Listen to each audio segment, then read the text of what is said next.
Hostin's husband, Emmanuel Hostin, has been accused of federal insurance fraud. You can't have a Emmanuel Hostin, the husband of Sunny Hostin, a co-host on The View, has found himself entangled in a staggering federal insurance fraud scandal that has sent shockwaves through both their personal lives and the public sphere. The allegations paint a grim picture. Emmanuel, a Harvard-educated orthopedic surgeon, is accused of masterminding a multi-million-dollar scheme involving fraudulent medical services, kickbacks, and a sprawling network of nearly 200 defendants.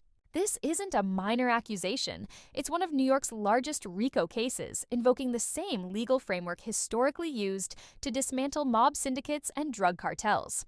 The implications are seismic, not just for Emmanuel, but for Sunny, whose career as a former federal prosecutor and outspoken television personality now hangs in a precarious balance. The lawsuit against Emmanuel alleges that he knowingly provided fraudulent healthcare services, including performing unnecessary surgeries on unsuspecting patients, all to exploit insurance payouts.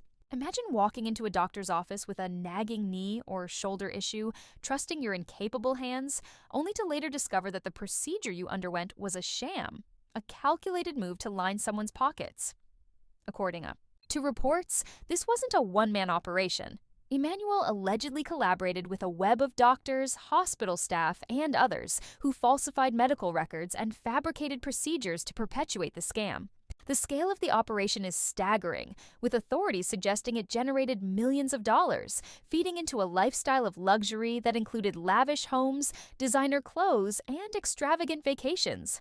Medical fraud is a billion-dollar industry, and some physicians, emboldened by their credentials and connections, believe they can outsmart the system. Emmanuel, with his prestigious education and high-profile clientele, seemed untouchable, a doctor who had it all. So why risk everything? Greed, it seems, knows no bounds. Success doesn't always quench the thirst for more. For some, it's a stepping stone to excess. The allegations suggest Emmanuel wasn't content with his already substantial earnings. He wanted more than he deserved, and he was willing to cut corners and even people to get it. If the feds are involved, it's not a spontaneous crackdown. They've likely been watching for months, if not years, compiling evidence, receipts as it were, that could bury him and his co-conspirators. The RICO charges elevate this case to another level of severity. The Racketeer-Influenced and Corrupt Organizations Act isn't deployed lightly. It's a legal sledgehammer reserved for organized crime. When the government invokes RICO, they're alleging a criminal enterprise, a systematic, coordinated effort to break the law for profit. If convicted under these charges, Emmanuel could face decades in prison, a far cry from the operating room and the elite circles he once navigated. This isn't a slap on the wrist or a fine he can shrug off. It's a potential life sentence that could dismantle everything he's built. The investigation's scope, with nearly 200 defendants, recalls the days when Rudy Giuliani took down mob families in New York, a comparison that underscores the gravity of the situation. But the spotlight isn't just on Emmanuel. It's on Sunny Hostin, too. As a co-host on The View, she spent years railing against corruption, hypocrisy, and white-collar crime, her sharp commentary cutting through the noise of politics and celebrity scandals. A former federal prosecutor, Sunny built her reputation on sniffing out lies, exposing fraud, and holding the powerful accountable. Now, the tables have turned, and the internet is buzzing with skepticism. How could someone with her experience, her instincts, not know what was happening under her own roof? The question looms large. Did Sunny have no clue, or did she choose not to see? There's no concrete evidence tying Sunny to the fraud, no documents, no testimony suggesting she actively participated or covered for her husband. If asked, she'd likely insist that Emmanuel's business was his own domain, separate from her world. But that explanation strains credulity for many. Marriage, especially at their level of wealth, involves shared finances. Millions don't flow in and out of accounts unnoticed. Not when you're buying properties, taking lavish trips, and dressing in couture. Sunny's lifestyle has been visibly opulent for years, raising eyebrows about whether she ever questioned the source of the money. Did she assume it was all legitimate, or did she avoid asking because the answers might unsettle her comfortable existence? The timing adds another layer of intrigue. Just before the scandal broke, Sunny and Emmanuel filed for bankruptcy. Not a small shortfall, but a multi-million-dollar debt crisis.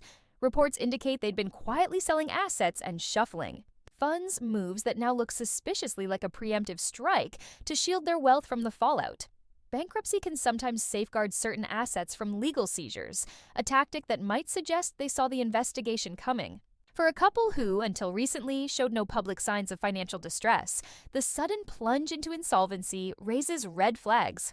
Were they bracing for the inevitable, hoping to soften the blow when the feds came knocking? Public reaction has been swift and unforgiving. Social media is awash with commentary, from biting sarcasm to outright accusations. "Let's see if she'll talk about this. Run your mouth now," one user quipped. Another went further. "She's just as guilty as her husband." Clips of Sunny's past View segments, where she lambasted financial misconduct, are being recirculated, juxtaposed against her current silence in a viral TikTok that's racked up views. The irony isn't lost on anyone.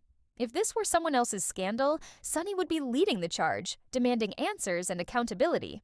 But when it's her own house in disarray, the outrage feels muted, replaced by an awkward quiet. That's deafening in its absence. Her co-hosts on The View face a dilemma of their own. The show thrives on dissecting scandals, calling out hypocrisy, and holding public figures to task. They've never shied away from dragging politicians, CEOs, or celebrities through the mud when the story's juicy enough. Now, with one of their own in the crosshairs, the dynamic shifts. Will they address it head-on, risking tension at the table, or sidestep the elephant in the room to preserve harmony? If this were anyone else, the panel would be ablaze with opinions. Whoopee. Goldberg weighing in with gravitas, Joy Behar cracking a sardonic one-liner, Alyssa Farah Griffin parsing the legal angles. But with Sunny, it's personal, and that complicates the script. For Sunny, the stakes are existential. Her career hinges on credibility. Years spent as a prosecutor and pundit, championing justice and exposing corruption. This scandal threatens to unravel that narrative. If Emmanuel's guilt is proven and the case grows messier, she'll face a brutal choice: stand by her husband, weathering the storm as a loyal spouse, or distance herself to salvage her professional life. The latter might be her only viable path if the investigation widens. Already, there's speculation that her finances could come under scrutiny if authorities trace the money trail. Even without direct involvement, the optics of benefiting from ill-gotten gains could taint her irreparably. Emmanuel's fate, meanwhile, hangs in the balance. If the allegations hold, he's not just facing jail time, he's the linchpin of a potential domino effect. A RICO conviction could trigger more arrests, other doctors, hospital administrators, insurance insiders, anyone who touched the scheme. The investigation's breadth suggests a sprawling conspiracy, and the feds don't stop until they've uprooted the entire network. For a man who once operated on elite clients, pulling in the kind of money most only dream of, the fall would be spectacular, a cautionary tale of hubris and greed. The broader context amplifies the story's resonance. Trust in America's healthcare system is already fragile. Only about 31% of Americans have faith in it, battered by tales of corporate greed and systemic failures. Sunny herself has spoken to this, defending doctors like her husband who, she claimed, fight for patients despite insurance hurdles. "He operates on someone even though they don't have insurance," she once said, and then has to sue to get paid for the work he's trained his whole life to do. That narrative now rings hollow, replaced by accusations that he exploited the very system he purported to challenge, not to help the underserved, but to enrich himself. The personal toll is palpable. Sunny has hinted at disappointment in her family history, a vague premonition that something unsavory might lurk beneath the surface. Now, it's not just a skeleton in the closet, it's a full-blown crisis in her living room. The public's fascination lies in the schadenfreude of it all. A woman who built her brand on moral clarity, now grappling with a scandal that undermines her every word. Will she weather it, leaning on her legal acumen and charisma to deflect the heat? Or will ABC, wary of the PR fallout, nudge her out to protect The View's image?